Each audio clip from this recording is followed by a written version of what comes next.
Awesome. Thank you. Thank you. This is great. Ashley, you're gonna help me find some willing volunteers, which will be really good today. So thank you all. Yay, I'm excited. Okay, let me get serious. I'm Jahnavi Brenner. I am coming to you today live from Boulder, Colorado, and I'm so excited to be with you today. And as I was getting ready today, I thought, oh, this is my last time with them before the holidays. So I put on some red, put on a little holiday cheer, and I was just really excited. I was so thankful that all of you have shared, about 3 hours, almost 4 hours of your time with me. And I hope that every time we've gotten together, you've been able to learn something. You've been able to contribute to this wonderful community of knowledge on emotional intelligence. So today, our focus is about relationships, and how fitting that we are going to focus on relationships just, a couple weeks before the holidays, a couple weeks before maybe we stop connecting with people from work and really go deep with our families, right? And, it's also can be quite an emotional time for people, right? People who want to spend time with families, people who can't because of COVID-19, maybe people who've lost a family member. Often the holidays are really, really difficult, So today, our big focus is going to be on empathy. So I'm going to dive into that, but let's do a few logistics, okay? So number one, you see that your audio has been muted, but that doesn't mean it's been muted forever. So if you're in a space where you're going to be able to volunteer to come off mute, I want you to do that.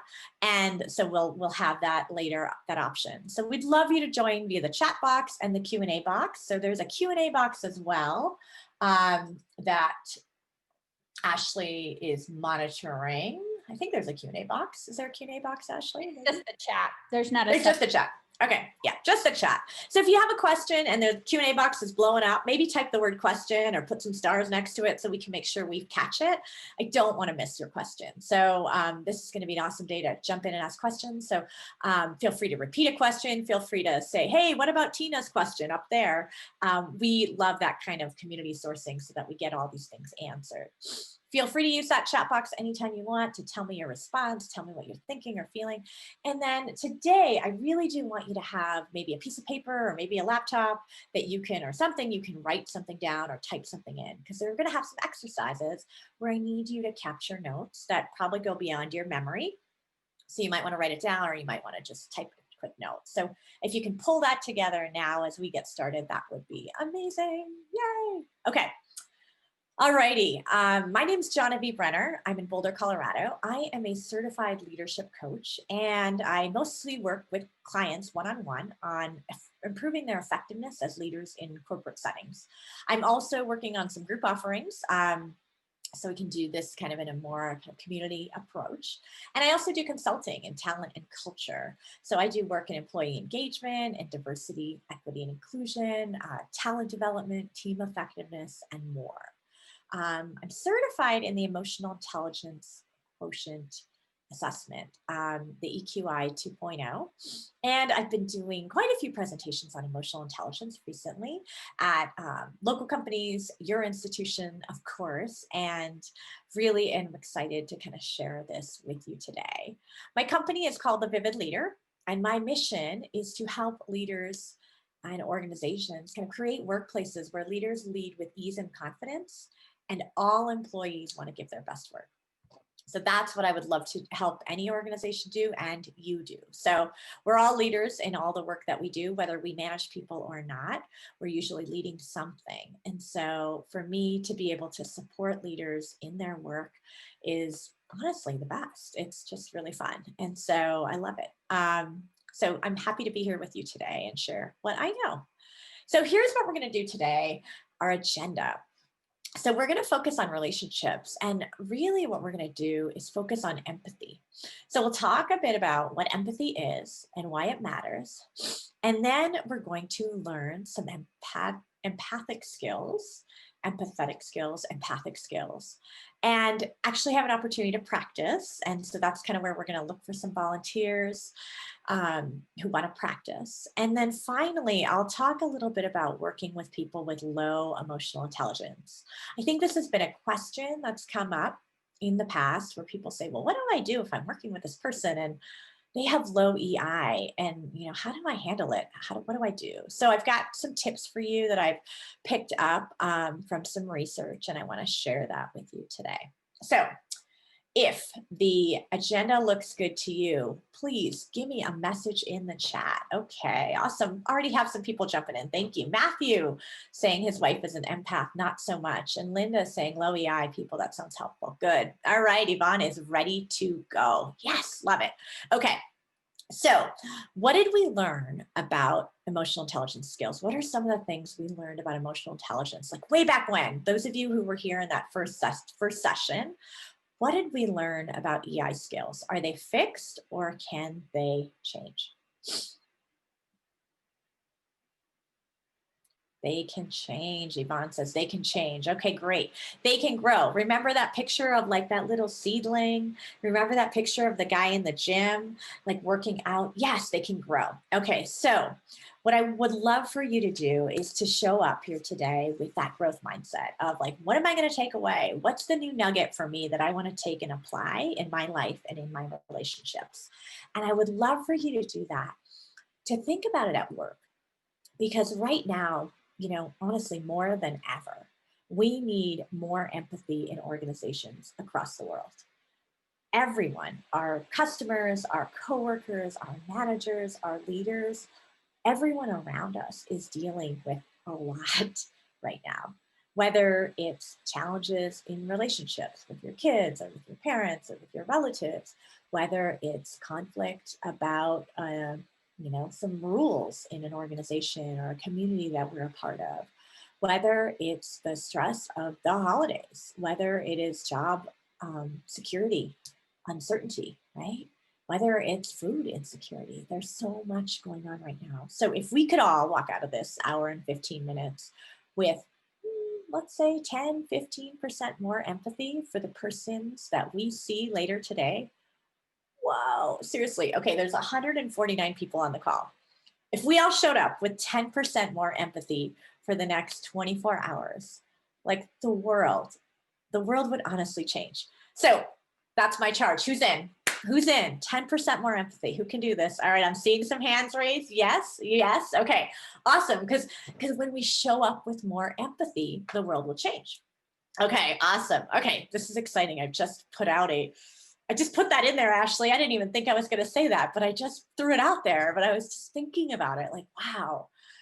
And really, it kind of came from my own personal reflection. I haven't been showing up with a lot of empathy for my family right now, and I'm realizing I need to. So that's kind of what's happening for me. And, you know, maybe you'll see that as well. Okay. So we learned that EI skills can grow. We learned that EI skills actually increase as you get older, right? There's things that get better as we age. Oh my God, love it. Can't wait to do more of it, right? So let's dive in. This is our agenda.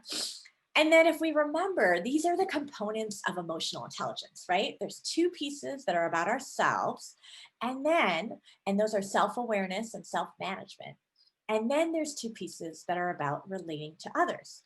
And, you know, there's a lot of different models on emotional intelligence, but basically these are the four key components: self-awareness and self-management, and then social awareness and relationship management. So again, today we're focused on this relating to others, social awareness, relationship management. And our focus today is empathy. That is all we're going to focus on today. Okay. So let's dive in. What is empathy? I have a very simple definition for you about empathy. It is quite simply the ability to be aware of, to understand, and to appreciate the feeling and thoughts of others. So be aware of, understand, and appreciate the feelings and thoughts of others.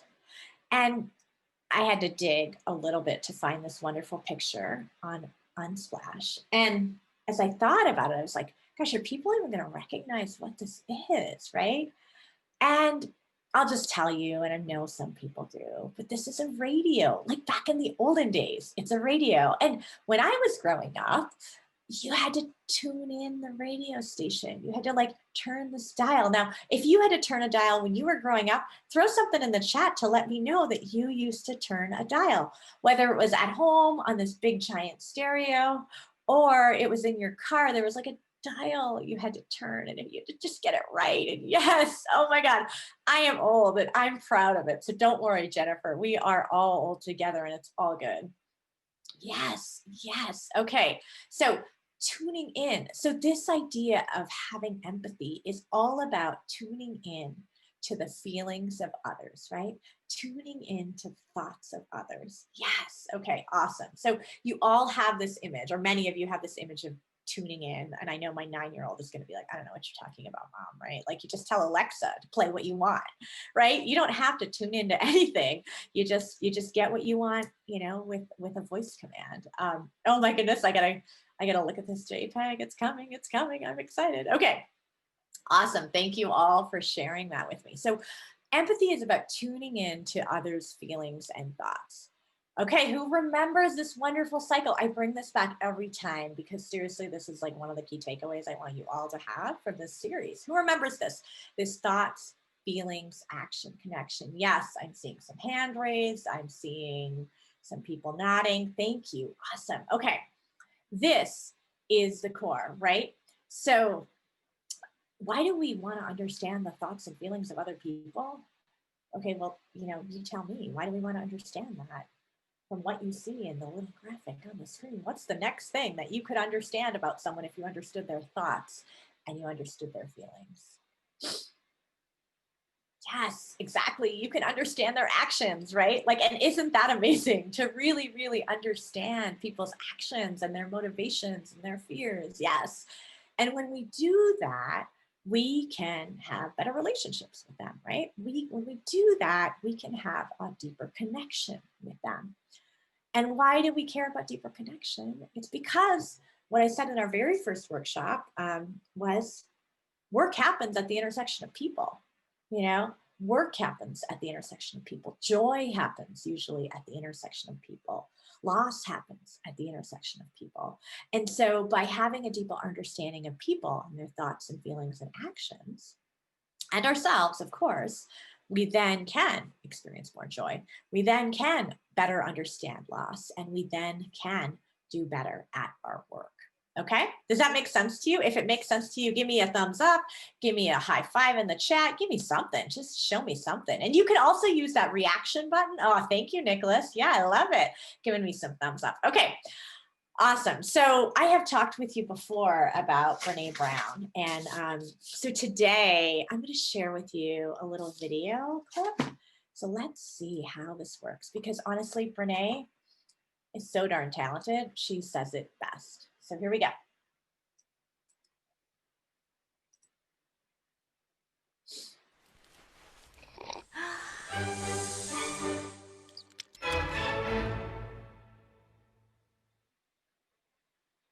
So what is empathy, and why is it very different than sympathy?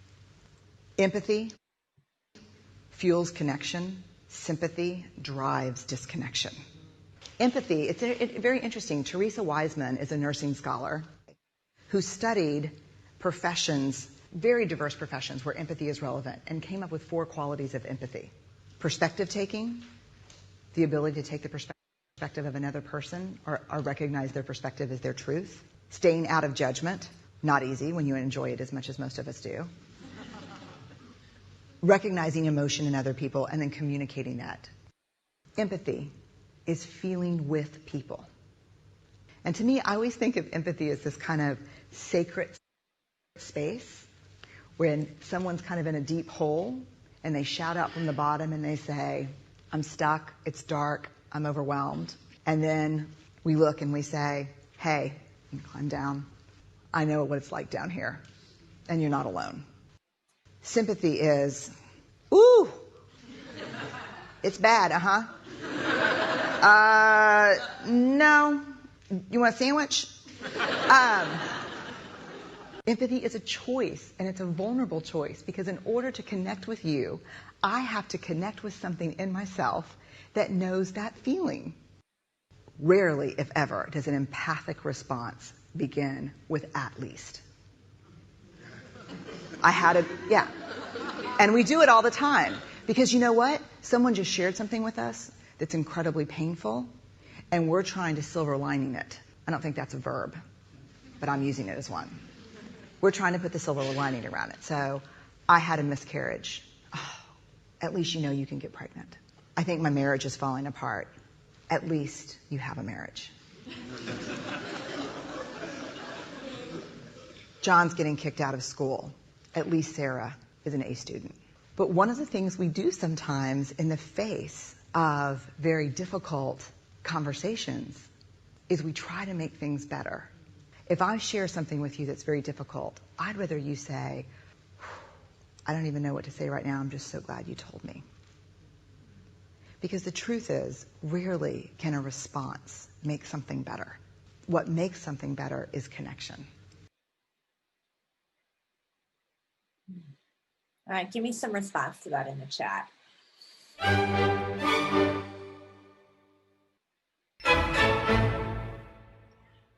Oh my gosh.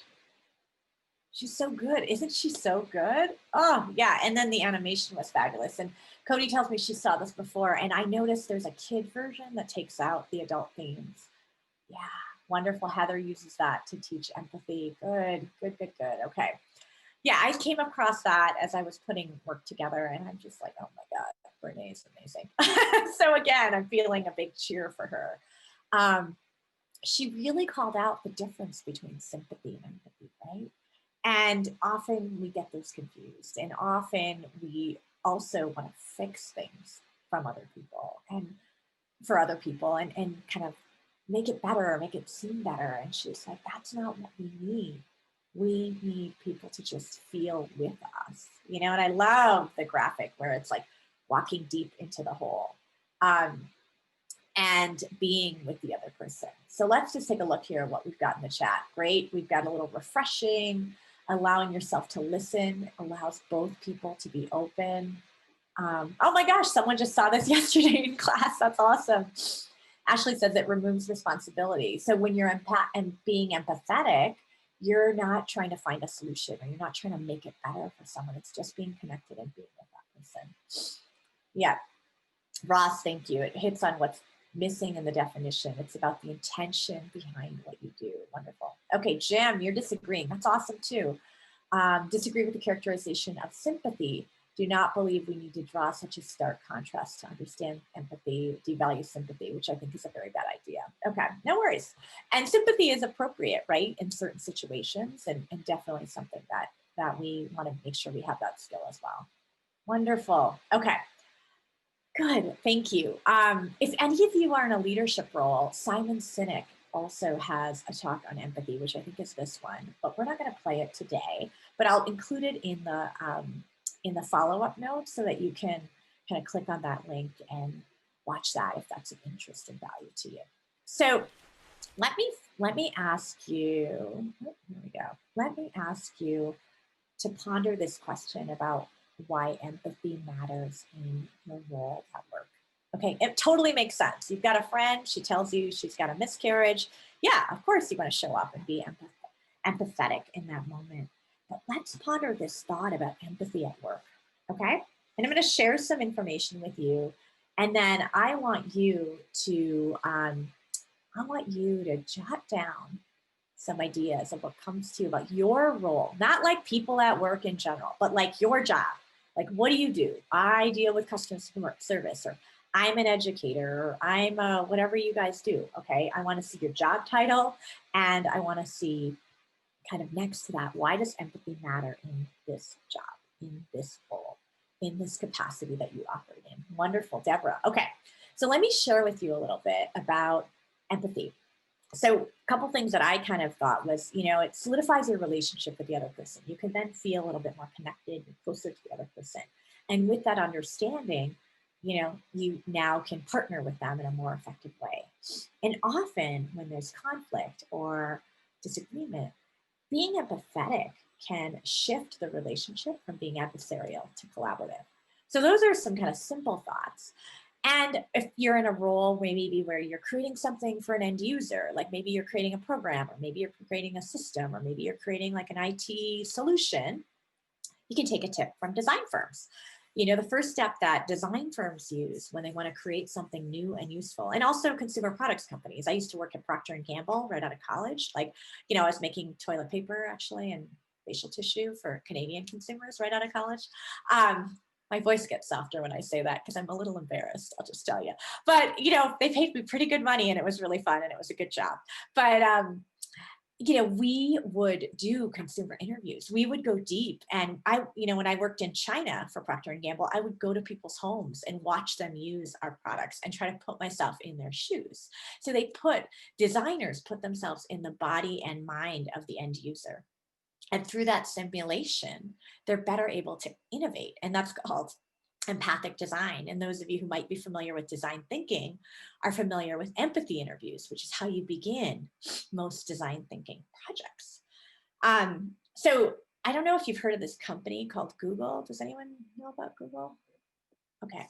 All right, good. There's a couple people who are familiar with this company called Google. So it's a super data-driven company.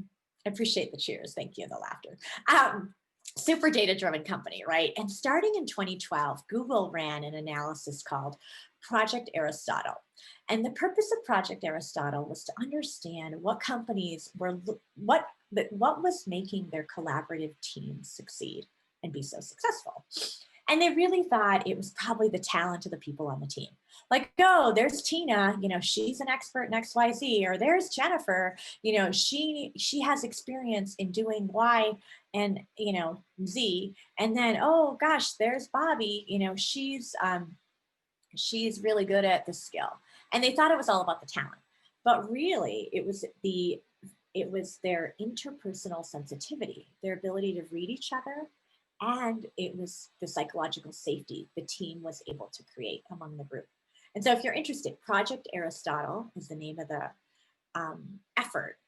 And they publish their stuff. They're amazing. Google kind of shares all their brilliant stuff. So, and then, kind of also along that point, I want to share that when employees think their organization or their boss is empathetic, they're usually more creative, they're more productive, they have higher morale and loyalty, and they're even willing to work a little bit harder or longer, right? That extra hour, that extra half an hour, when you feel like your boss is like relating to your emotions going through that experience, you're more likely to give. And there's a lot of evidence that when feedback, even really difficult feedback, is given with empathy, people who receive it are better able to develop and grow because they don't feel attacked, right? They feel a connection to the person who's delivering that feedback. And those connections are measures of organizational empathy, and they connect to bottom line success as well in the for-profit world. So talking a little bit about psychological safety, there was a research study at Texas A&M University where people felt that their leaders and managers were empathetic. And one of the benefits they found of that approach from their leaders was that those people who worked for them took more risk. They felt safer trying out new ideas. They felt that they could, be a little bit different or try something new because they knew that even if things didn't go right or it went sideways or it didn't happen on time, the original timeline, that they weren't going to be scolded or shut down. And of course, that leads to innovation, right? Productivity and innovation. So I want you now, with all those examples, to think about your job and think about empathy at work. Write down a few reasons why empathy matters in your job. And then if you're willing, jump in the chat box and share it with the group. And I'll give you probably a minute and a half here. While you're thinking about that, we did have a question. Why, or is empathy different from relating to someone? It feels different. Okay, let's give people a minute and a half and then I'll share what I could say on that one. Cool.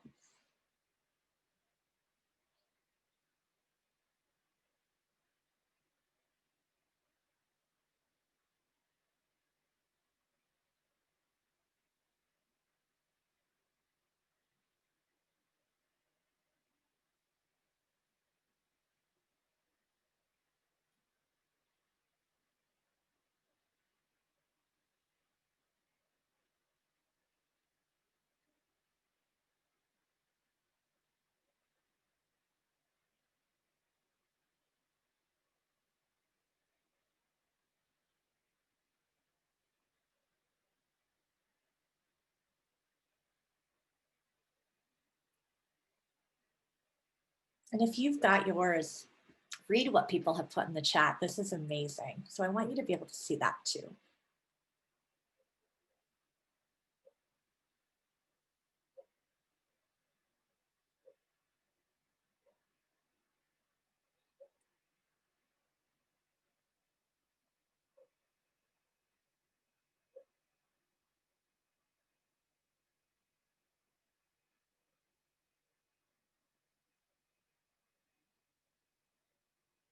Oh, man.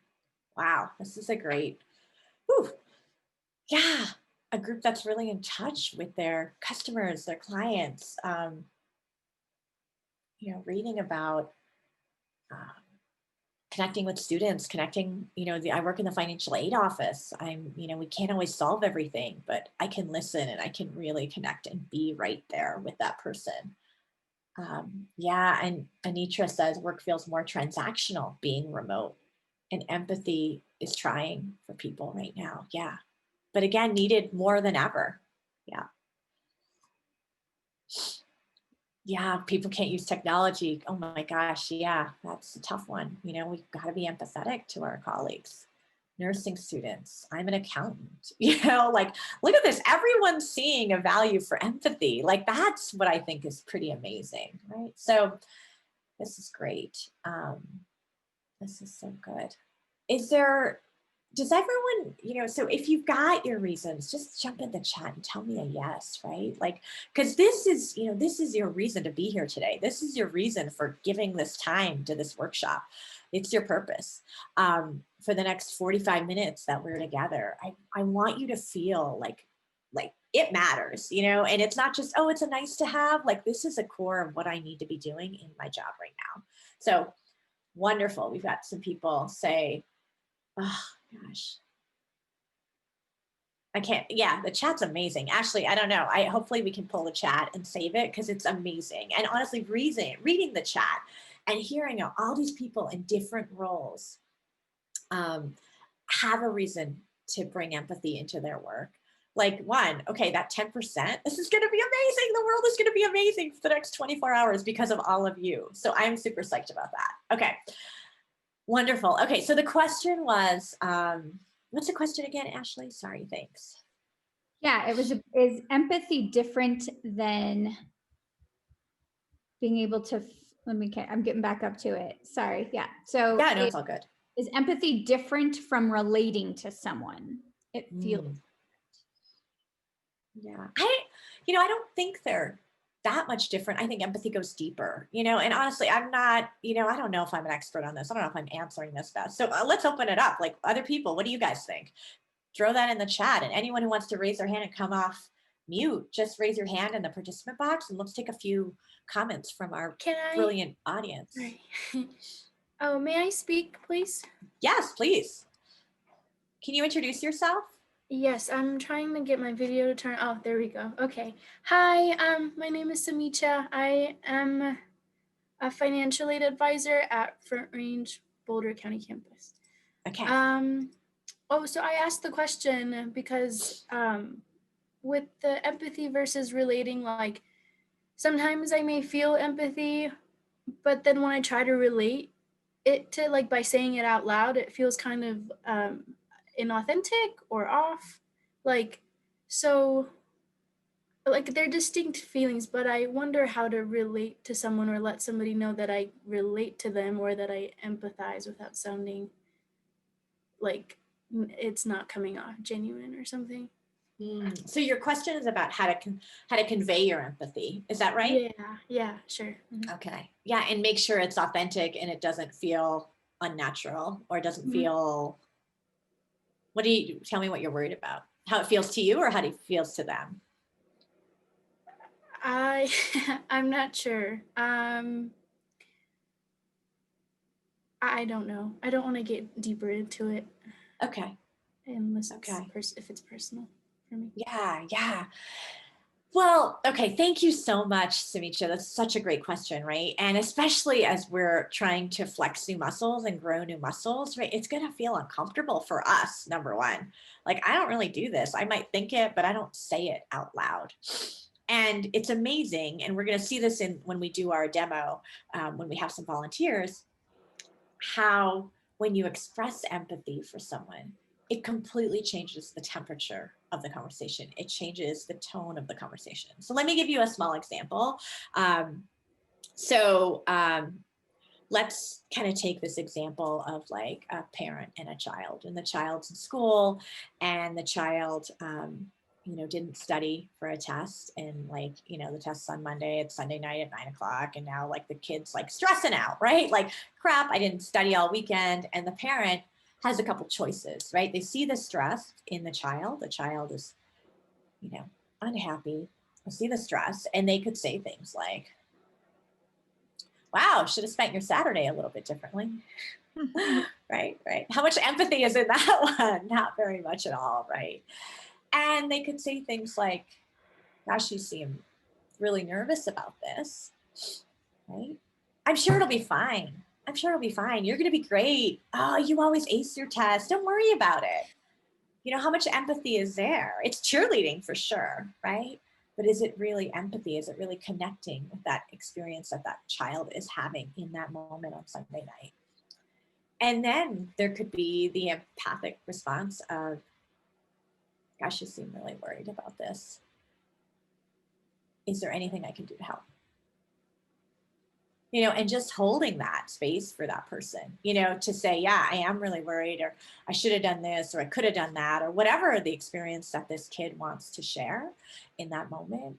And to just simply say, to climb down the ladder, to use Brené's, that visual, right? Climb down the ladder and say, yeah, and think about, oh, I've been there. I've been there. I have been unprepared. I had a presentation at work that I didn't spend the time I needed to do to get ready, or I, remember my days in college, but not to tell that story, right? The parent doesn't tell the story in that moment, but they just bring that feeling and that kind of experience to mind and to their body, and they experience it fully. And they just say, wow, yeah, sounds like you've got a lot. What can I do to help? Right. So how does that land with you in terms of helping with your question? I took a bunch of things landed with me. I think it's specific to my little brother who's 13. So I'll try to empathize a lot, but I'll like start telling a story about myself, or it's hard to just stay in the moment and be like, okay, this is what you're feeling. Sometimes it's easy, but other times it's not. But I think just you speaking to that, it makes sense, just to be in the moment with him, and then see if I can help by asking. Can be enough. Your point about presence in the moment is so key and beautiful. Like, what a wonderful. So we're gonna talk about why is this so hard, and we're gonna talk about some skills. So this is great. And this example with your brother, again, we can all kind of relate to that experience, but how do we be empathetic in the moment to support your brother in whatever he's dealing with in the moment, right?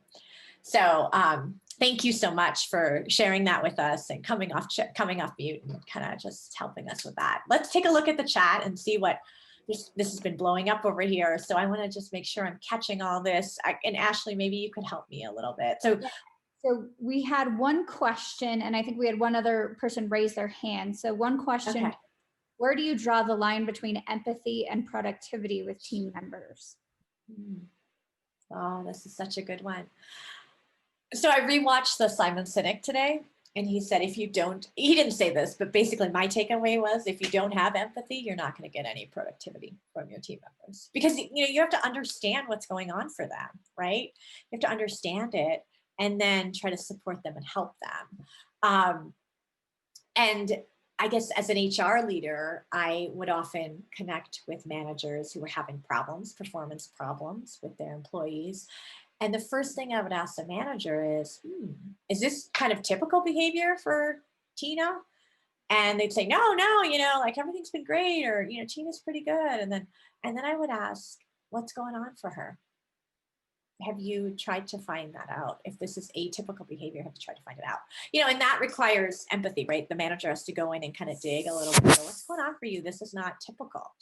And so I think that having higher empathy will help drive more productivity And, you know, there's data to support that, right? The Google research and the psychological safety research all supports that. So I hope that answers that question. Thank you for asking it. Okay, so there's some comments here about how is empathy different than relating to others. That's what people were responding to. So being able to feel and relate to frustration, putting yourself in someone else's shoes. I don't know if anyone's seen that movie, To Kill a Mockingbird. Oh, do you remember that with Scout? And the dad's amazing lawyer, Atticus Finch. This is a really good I think it's a good holiday music, you know, a good feeling kind of movie. So if you're looking for something like that, To Kill a Mockingbird, a great movie or a book to read. The father is a lawyer and he's defending a Black guy who's accused of, I think beating and raping a woman or something like that. It's been a while since I've read it. And, you know, he talks about, walking in the shoes of the other person to his daughter Scout, who's like, I don't know, probably under 10. And so he's talking about, you know, why he's defending this person. He's talking about how to show up with empathy. Okay, so it's a positive way to relate to people. Wonderful. Okay, so great stuff here. Okay, Ashley, what else do we have in the chat? I want to make sure I'm keeping this moving. Linda, I saw that you've had your hand up. Did you have something you wanted to ask?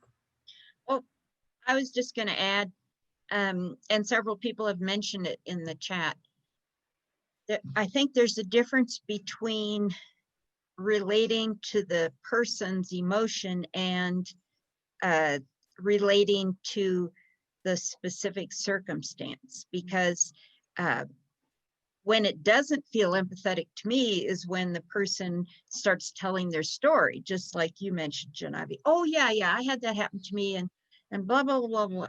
And actually, my mother has a tendency to do that, and I finally figured out a way to say, you know, you're stealing the moment, you know.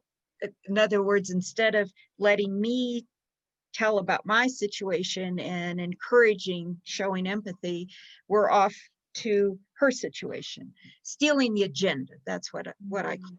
So I think that is a important distinction, and maybe that goes back to Samicha's question also. Yeah, great point. Yeah, we've all had that, right? Like, we're telling a story and then someone starts telling their darn story and we're like, wait, this isn't about you, right? This is about me. And maybe they're doing it out of goodness. Maybe they're doing it because there's a nugget in their story that might help us. Or maybe they have some advice, or maybe there's a 15,000 maybes of why we all do that. And, you know, honestly, as we get older, I think we just do that because we have more life experience. You know, like I've got more life experience than my 9-year-old, so I can tell her how this thing's going to unfold with her little girlfriends, right? And I'll tell her, oh, don't worry about that. It's not that big of a deal. Instead of, gosh, you seem really upset about it. What's going on for you? You know, and just asking. So, yeah, that is a huge watch out. So this is so exciting. You guys you're just on this and so perceptive about what it means to be full of empathy versus just, you know, maybe relating or maybe wanting to advice give or tell. So great. Okay.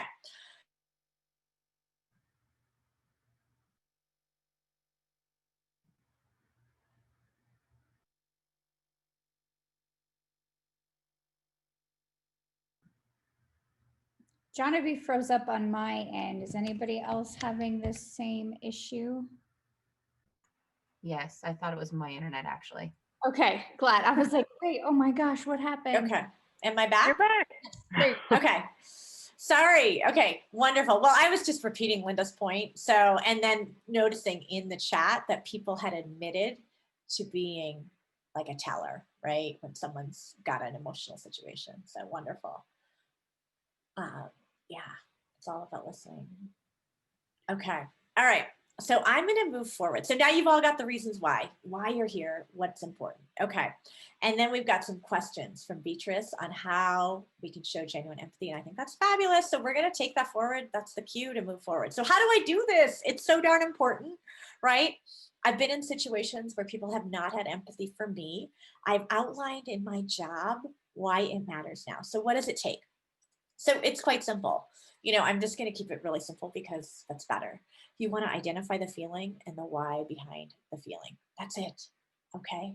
Identify the feeling and why that person is feeling that way. Okay. So I can't really give you stock phrases necessarily to show empathy because every situation is going to be different, because you're going to identify the feeling and why that person is feeling that way. Okay. So we're going to do a little exercise. I'm going to read you a story. Okay. And this is where you need a piece of paper or something to take notes, because the story is going to move along and you're going to need to capture a few things in the story. Okay. And before I read this story to you, it's pretty short. It's about a parent and a college age kid. So you might be a parent, or you might have been a college age kid, okay? Or you might not have been any of those. And what your job is today is to pick one of these perspectives that you're going to take on. Either it's the parent or it's the child. You pick right now, pick. And as I read the story to you, I want you to write down some feelings that that person you chose, either the parent or the child, is feeling. And then write down the why they're feeling that. Okay, so you need the feeling and the why they're feeling it. You might want to make a little table. I like tables. I'm an engineer by training. One column is the why, one column is one column's the feeling, the next column is the why. But do it whatever way you want. I'm not going to check your work. It's all good. And so some of you might want to refer to that feelings wheel. So, and you could just go to feelingswheel.com if you want to bring that up. And I've got a little picture of it here, but you could Google feelings wheel and bring up any image. Oh, Ashley, thank you. She's dropped it in the chat. Thank you so much. So, because the more specific you are with a feeling, the more connected someone's going to feel. Instead of saying like, wow, you sound surprised, you could say, wow, you sound, in awe about this, right? And I was just looking at my feelings wheel here. You sound in awe, and that's so much more detailed and descriptive. And then if you're wrong, it's okay. The other person will correct you if you're actually in a live conversation. So I encourage you to use the outer ring of the feelings wheel as you pick feelings to capture. And I'm going to be looking for a volunteer after we do this to share what they captured. Okay. And it doesn't matter what perspective you pick, but if you're ready to volunteer, this is awesome. Be ready to volunteer. Okay. Is everyone ready? Give me a couple of yeses in the chat. If you are ready, let's do this. Okay. I see some yeses. I see some thumbs up. Okay. Awesome. Let's go. So you're picking a perspective, and then you're going to write down the feelings and the whys. Okay. The scenario is called Ships in the Night. Ships in the Night. So imagine that your college-age daughter leaves you a voicemail saying that she has Friday off and she'll be driving home for the weekend. You expect her to arrive around noon. She arrives at dinner time with a friend from college, and they stay only long enough to change clothes as they're going to the grand opening of a new dance club. This is all pre-COVID, so, just remember those days. Grand opening of a new dance club. They go to the dance club, they get in around 3 o'clock in the morning, and then they sleep late until 11 the next day. They go out shopping, and then they catch lunch at the mall, and they get home in time for dinner when you at last get to talk. It's been a really interesting discussion, but you have expensive tickets for a play that night that you've been waiting to see for months. And by the time you return home, they are out again. They get up when you're at church the next day, and they've already left for the long drive back by the time you get home from church. Your daughter leaves a note saying, "Thanks, it was great to see you. I had a wonderful time." How are you feeling? So, do we have a volunteer to share their perspective and what they captured? This is where you can use, oh yes, I see Gabrielle. Wonderful. Okay, thank you, Gabrielle. Thank you, thank you. Hi. Hi. I think that this story was my mother and my little sister. I'm pretty sure. And how wonderful that you got to be the third identical leg of to that. things that have happened multiple times in my family. Okay. So Gabrielle, So which perspective did you choose? I had chosen before the story started, I had chosen the perspective of the parent. And like, as the story went on, when I found out that she was coming home, I was excited and happy. But then when she arrived late, I was disappointed. And when she went off with her friend, I felt rejected. And then by the next day, I was starting to feel irritated. And so that's kind of where that went, was just sort of downhill, and felt unwanted. Yeah, irritated, rejected, unwanted. Yeah. Okay. Thank you, Gabrielle. Thank you so much for sharing that. Anyone else want to share who also took the perspective of the parent? And, you know, maybe you have some additional feelings that Gabrielle didn't capture. That's okay too, right? So anyone got something different to add? Linda, I'm seeing your hand up. Thank you. I also took the perspective of the parent. My kids were in college not that long ago yes, I can relate to this scenario. So I wrote down a bunch of feelings. First was excited, as the previous person said. And then I was frustrated when they were going to go out right away. And then I was disappointed that they got home so late. And then I was relieved that I was going to get to, I can't remember exactly if they were going to be there for dinner again. And then with the tickets, I felt pulled two ways. You know, should I stay home or should I go? And then in the morning, I was disappointed. And then when I saw the note, I was incredulous. Okay. Yeah, it didn't thank seem you. to, you know, obviously my experience of the visit was totally different than my daughter's experience of the visit. Was the incredulous feeling. Yeah.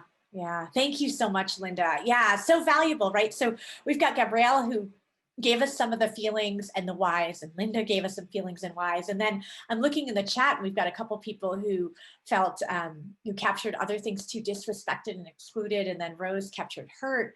And then Jack captured slightly used, but she did what was important to her at the time. And we can catch up via phone or Zoom. Right. So, you know, we've got about 6 people who've shared a little bit of views on this parent's experience. And we don't have the parent here, right? So we can't validate that. But all of these feelings are just as valid and could be the truth.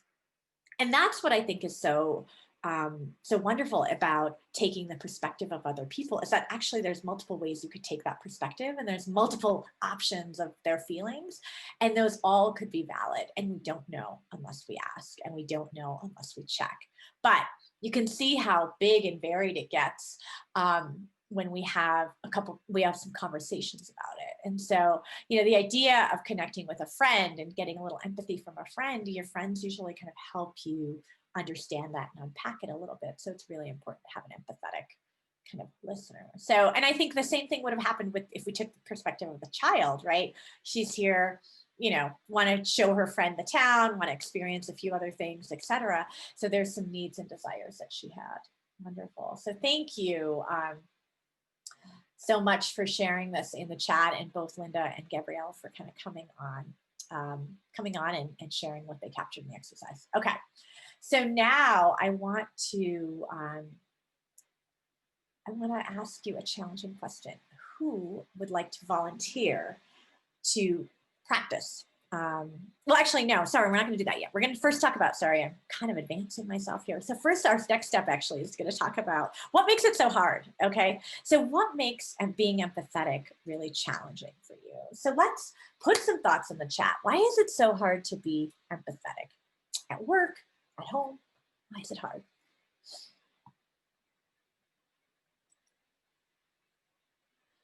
Your own feelings, yeah. We have our own pressures, yes. Impatience, being present. When you've never experienced that feeling, it takes time, it takes effort, yes. We all have our own thoughts. We've got to be vulnerable, yes. I want to fix things, yes. You want to feel with them, but you want them to learn from their mistakes. You're unable to see where they're coming from. We're not skilled at really listening and keeping focused on each other. Yeah. I may be dealing with my own trauma and I need time to heal. I'm trying not to get attached. It's because of judgments about the person's situation. You want them to get over it. Oh my God, I feel that all the time with my 9-year-old. Just get over it. Come on, get over it. Coming from a mindset of, well, I was able to deal with it, so you should be able to too. You'll get over it. Yeah, this is so great. You guys are so perceptive. So here, just really briefly, yes, our judgment of the situation, of the person forgetting themselves in that situation gets in the way of our ability to be empathetic. We think we're right. You know, like what you did there, mom, you should have realistic expectations of your college kids. Come on, get over it. We want to fix it or silver line it, right? Yes, thank you, Kristen, wanting to fix it. I don't want you to feel uncomfortable. It's really uncomfortable for me to get down here and be uncomfortable with you.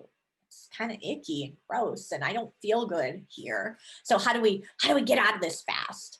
People try to minimize it. They try to fix it. They try to, take that little paintbrush and put the silver lining. Lack of time, or we feel a lack of time. And that often in the workplace, we might feel a lack of time and we're singularly focused on the outcome and not necessarily the people or the process to get to the outcome. So that's something really important to think about.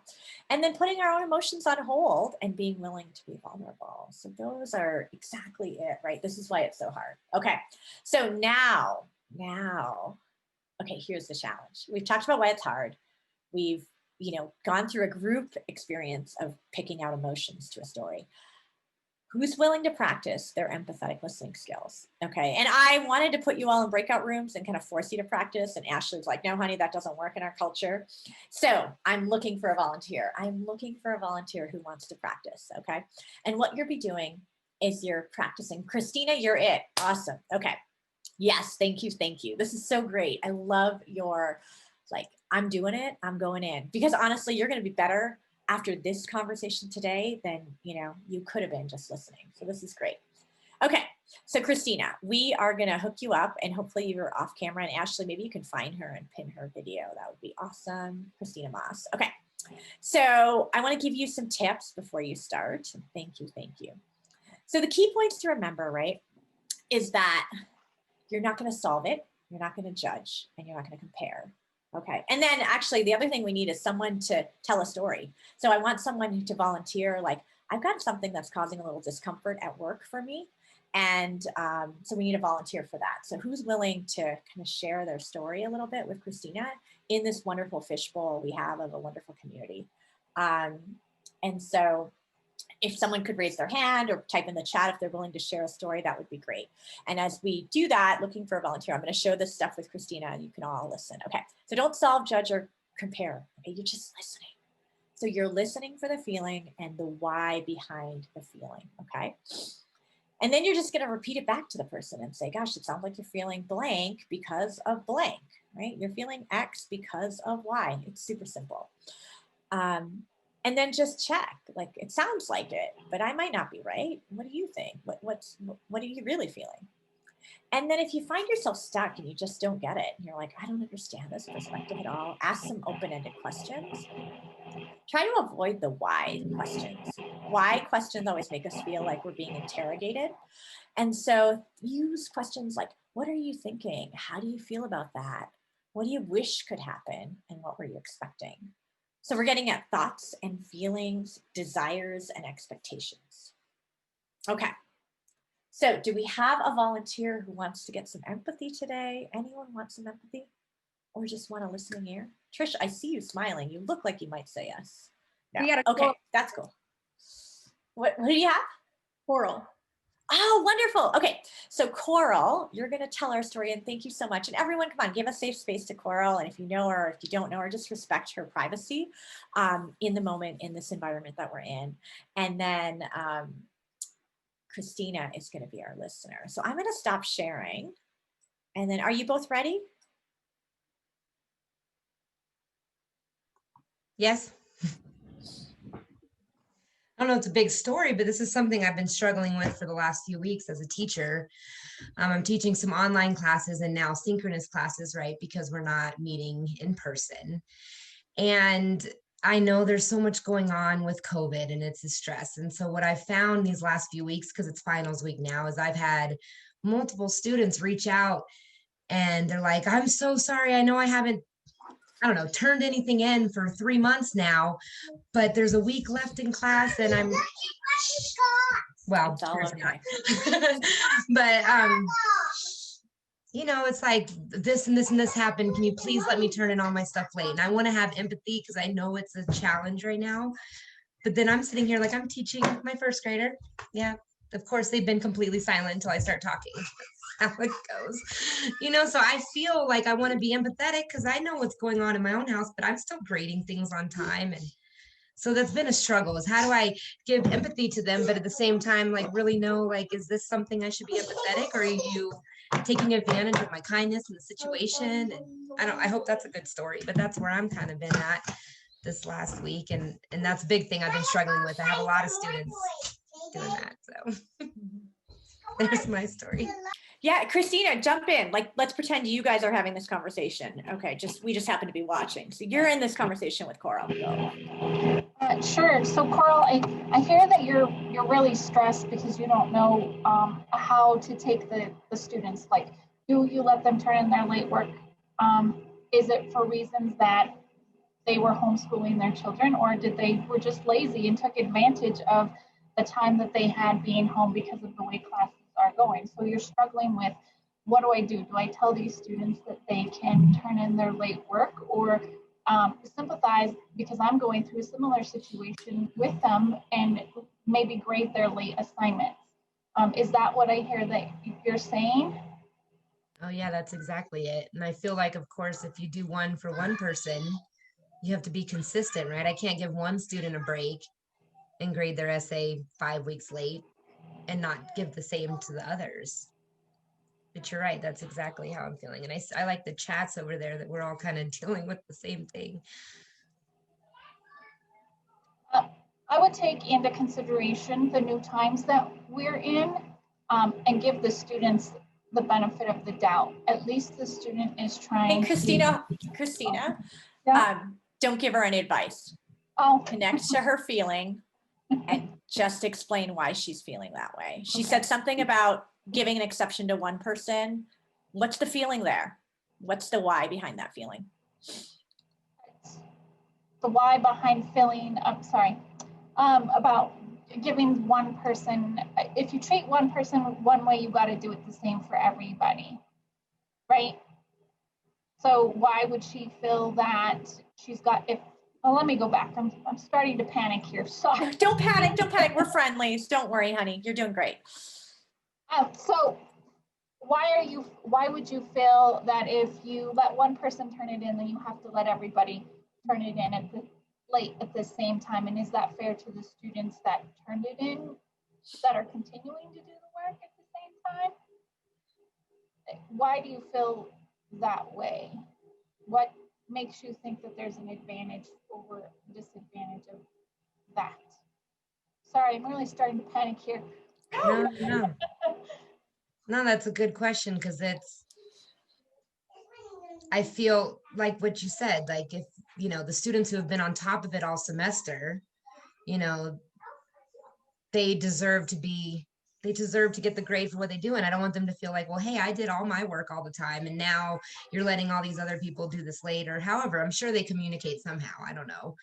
But then too, on my own end, you know, it adds more to my plate, right? Because then all of a sudden the things that I had scheduled time, right? Like I scheduled time to grade according to everything else that's going on. And then now I have extra things. So if I let it come in, it puts, how do I say, like, it's going to put more on me to do a benefit for you. But then it feels like that's a lack of respect for my time. Right? Well, at the beginning of our conversation, I heard you say that you were stressed because you had so much work. So if you're allowing students to turn in late work, what is that doing to yourself? So you just said you're adding more pressure to yourself to get it done. And return, you're adding more stress on top of yourself with stress that you already have to try to get and make the determination on whether or not you should let students turn in work. How can you alleviate that stress that you're feeling? Yeah, because I want to let them. I want all my students to do well. I want to encourage them. I want them to do well. Right? Is that ways what's going to alleviate your stress? How are you going to alleviate your stress in this situation?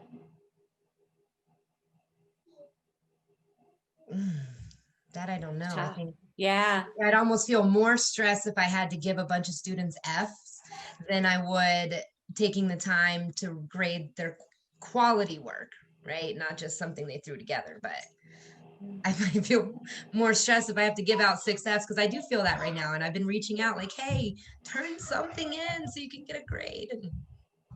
So I hear that you're on a teeter-totter, and which one's going to balance? So you're leaning one way versus another way, but what's a way that you can balance that teeter-totter so you're not stressed and you're not feeling like you're the teacher that's going to be walked over because you let students turn in the work late? How do you balance that? Yeah, I'm going to jump in here. Thank you both. Okay, Christina and Coral, right? So in the chat, I want you to capture what are some of the feelings that Coral was expressing. Okay, what were the feelings that you heard? Take a look at that. Take a look at that feelings wheel and think about what you heard her say. Christina, you talked about a teeter-totter. Yeah, like this conflict, right? That's a struggle. That's a, like Coral, you're feeling a struggle. I sense you're feeling a struggle. I sense that you care about your students. I sense that you're a little stressed. I sense that you might be overwhelmed. I sense you might feel guilt for the students that, you know, if you give these people a pass at the end of the semester, the ones who are doing their work all along. Yeah. So this is great, right? These are all the feelings, right? And all we're trying to do is identify the feelings. And Christina, you were kind of jumping to help her solve the problem a little bit, right? Which one do you care about? Which one are you going to pick? You know, how do you solve it? And I want you to back up from that and just express the feelings and go, gosh, it sounds like you feel this. That's all. And you feel this because of why. Does that help? It does, but I have a problem asking those questions of how does this make you feel, and trying to get in the feelings. Yeah. So here's my tip. You know, take a screenshot of, let me put this back up there, but we'll send you kind of these questions.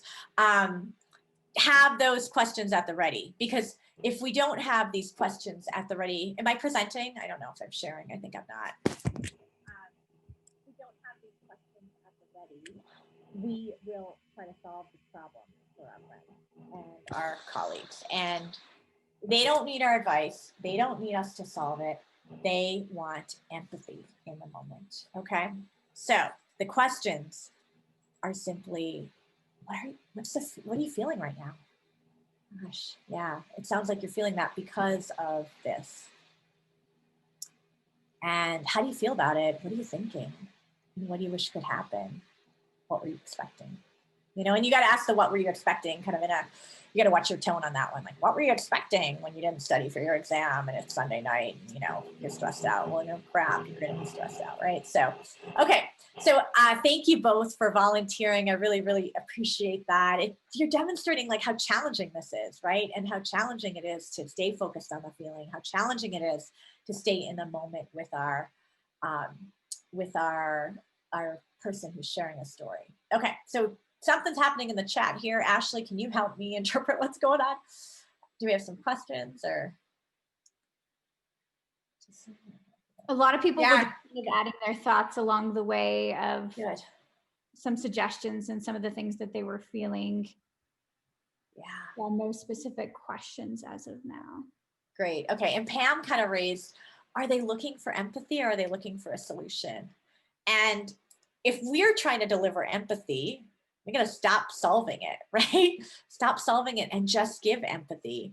And then maybe the person will say, well, what would you do? How would you handle it? What do you think, right? They might turn and ask us for advice. And then isn't it wonderful to give advice?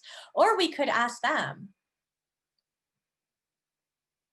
I've got some ideas. Do you want me to share them with you? But I would I would ask for permission. I would wait. Our focus today is about expressing empathy. Okay. It's not about helping the person solve their problem. You got to stop getting in the moment, getting into their problem with them and trying to help them solve. We're just trying to be empathetic. So actively listening. Yep. Exactly. Yeah. And Coral, we loved your kids. Like, honestly, it's so cute to see them. So I'm so happy that they came in and said hi a little bit. It was cute. Okay. Awesome. Yeah. Wonderful. Yeah, Coral did say, I don't know what to do. Maybe it's a cry for help, but maybe it's just I'm struggling with this. She's pretty capable. She's able to do this kind of thing.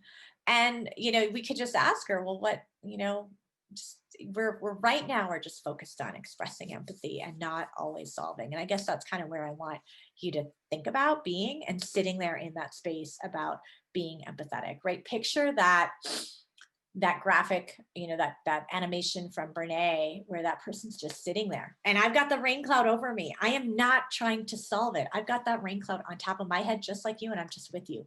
I'm just with you, pal, in the moment. That's hard.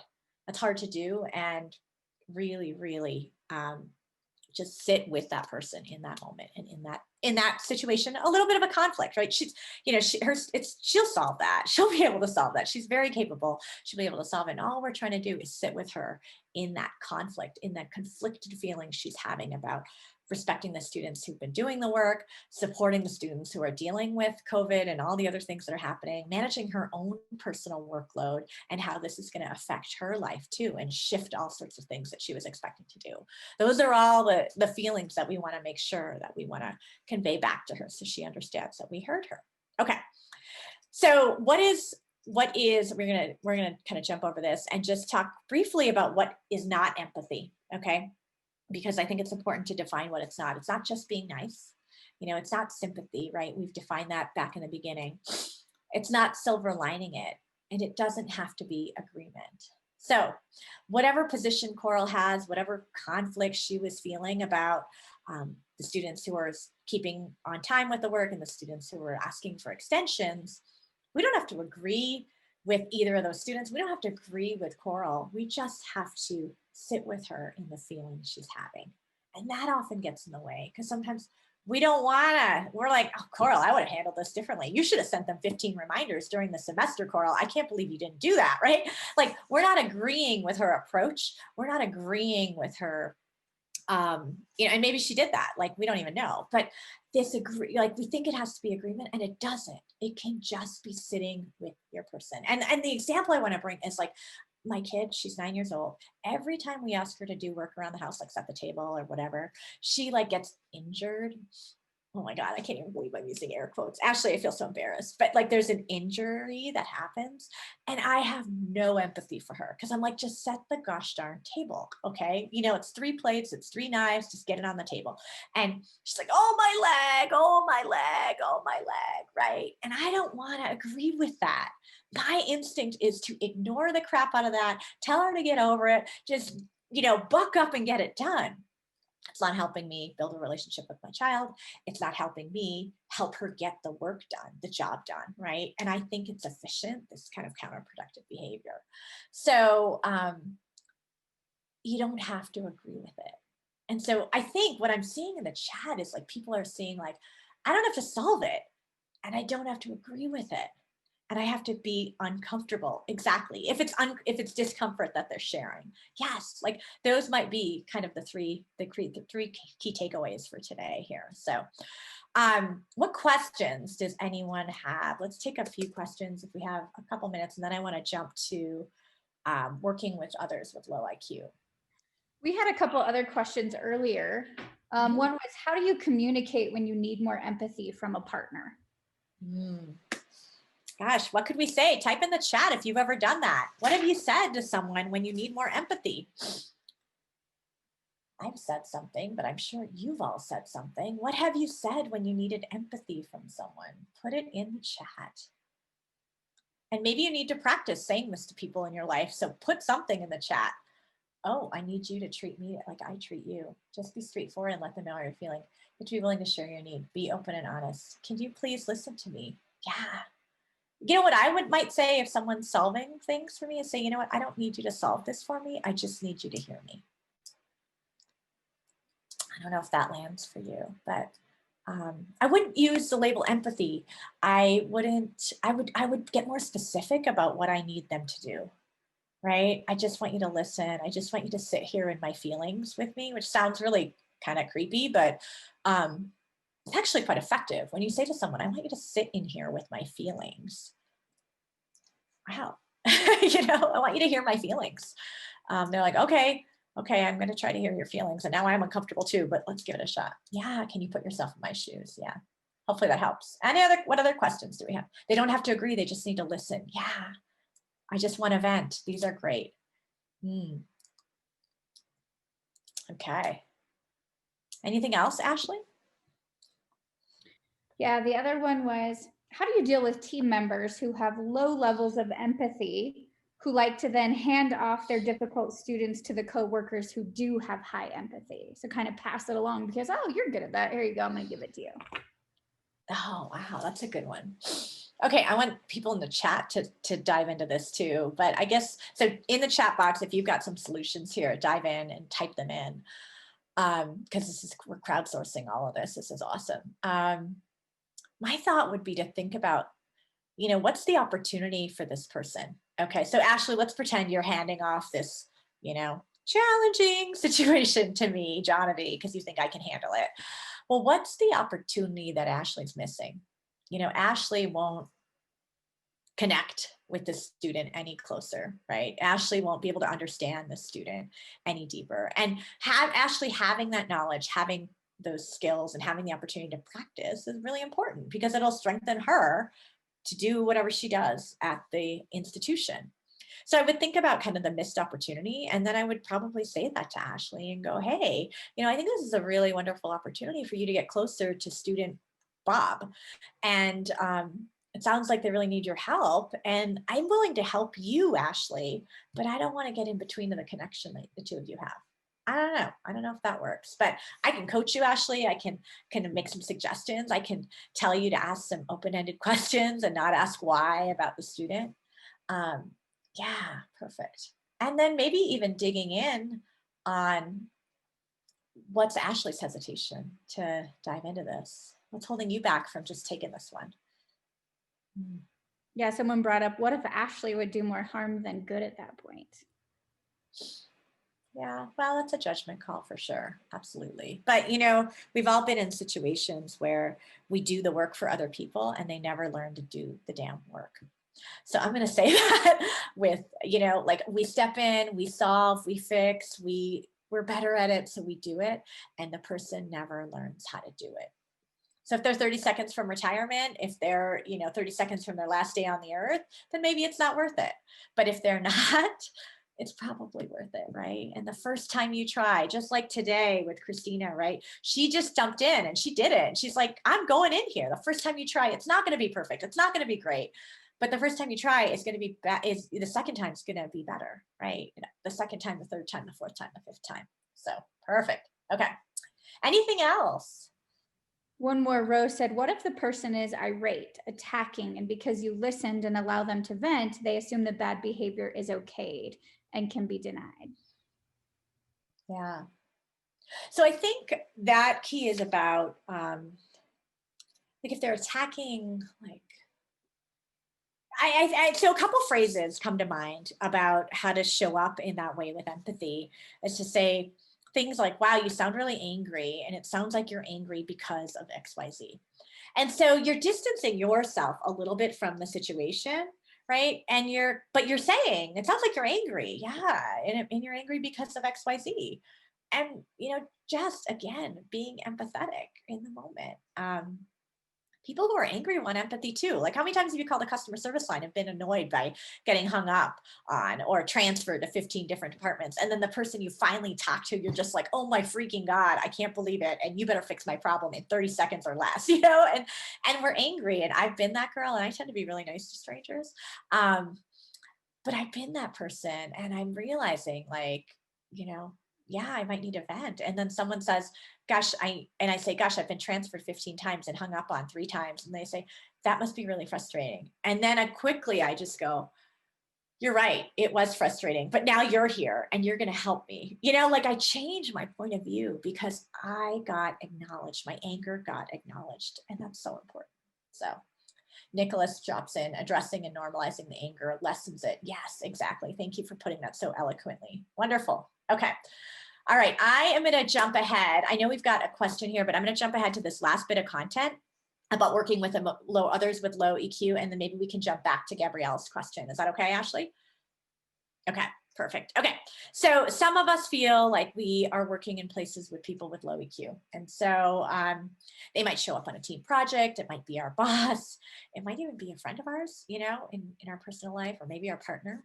And in these situations, you want to have some strategies to help you take kind of what I call the emotional high road, and also minimize your unpleasant interactions and stress. And so a lot of this I'm sharing with you comes from an article in an IT journal, like for IT professionals, that I found. And we'll share the link with you to the article so you get exact access. But there's 5 tips here. And I want to start with the first one, which is check yourself. Okay, so always start with a look in the mirror. And so you want to make sure that your reaction, your emotions about this situation, you want to understand those first, because usually what's happening is that we have our own work to be done, and that we have a button that got pressed. We have a reaction to people who show up like this because maybe we weren't allowed to be like that, or we were told not to be like that. And someone else is getting away with behavior that I know is not okay. And I'm angry about it, or I have a reaction to it. So I actually take this to my 9-year-old, right? Like she, this is so funny. I'm having this insight right in this moment. Like she gets hurt when I tell her to set the table. And I'm like, well, damn it, I just stubbed my toe. Sorry about the language. I just stubbed my toe, but I'm still cooking dinner for everyone in this house. And I have to get over it. And I have to do this. So you have to too, right? And so my reaction to her situation is about what's happening to me, right? It has nothing to do with her. And so check yourself on that, because that is like so critical, and make sure that you don't have a button that got pressed, and that you don't have a thought or an emotion about the situation that's going to negatively impact how you're showing up in the moment. The next tip is really kind of putting your EI skills to work, right? Think about the consequences and the counter arguments before you start reacting to this person with low EQ.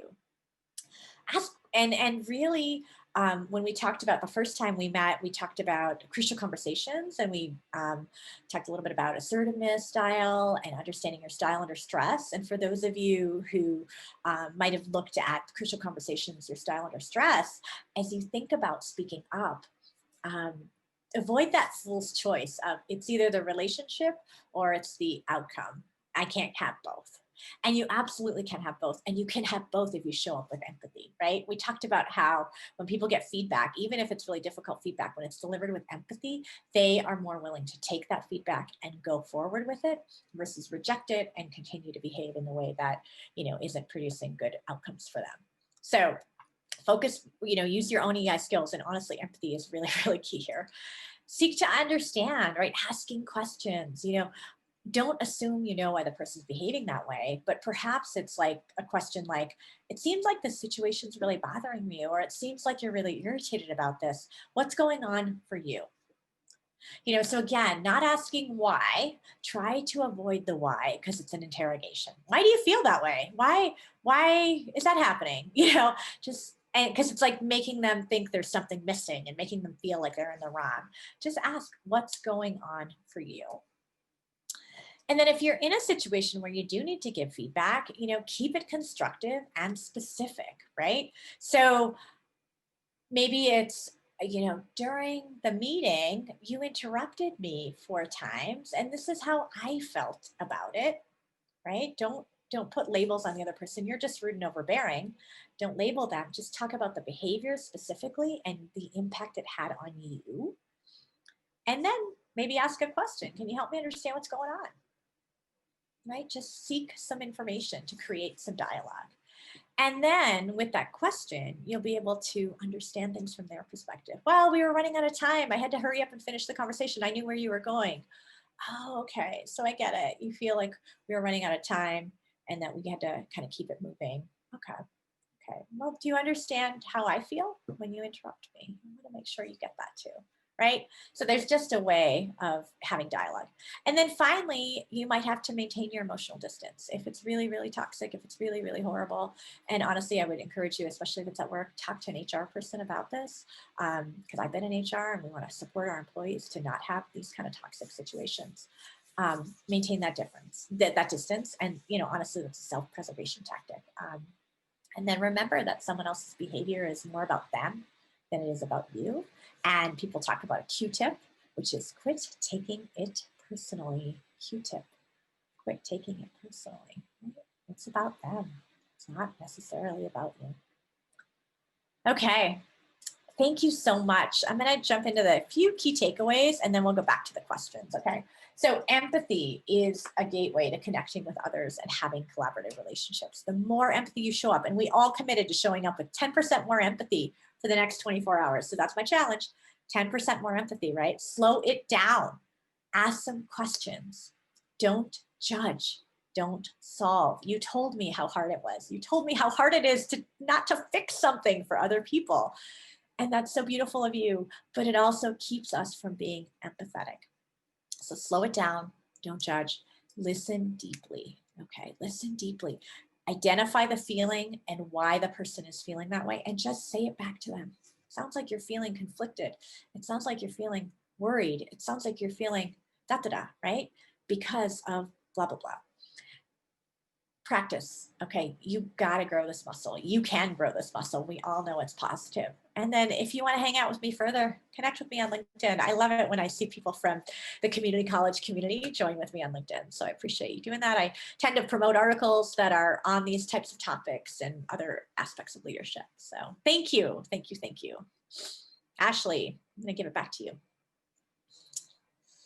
Great. So we definitely want to, if there's anyone who wants to hang around, if they have a few more questions that they want to ask. I think you kind of really addressed that piece that the last Gabrielle had is there a point with emotionally disconnected or selfish people where you need to give up the effort of trying to teach them to grow and kind of do that for your own well-being? And I think it is. I think it's a boundary piece, like you said, of finding of, hey, if that's your level, then don't continue with that if there's another place that you need to recommend. Yeah, although here's my caveat on that. I'm working with a client who's in his late 40s who we are working on empathy. You know, I'm in my late 40s and I am working on empathy.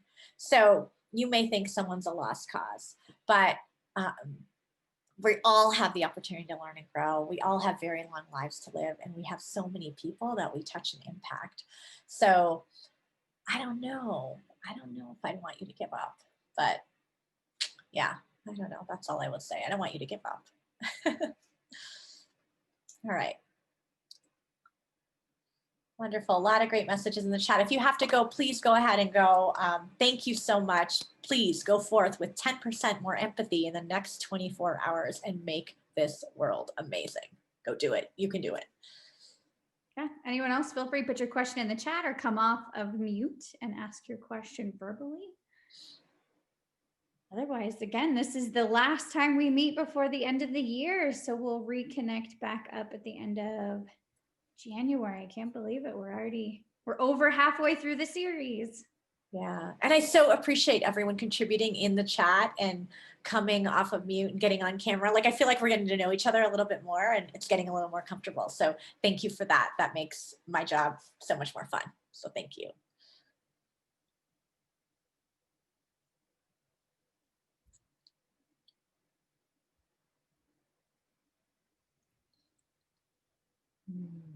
Validating for all of us having to deal remotely with other humans as cool community college instructors. Yeah, thank you.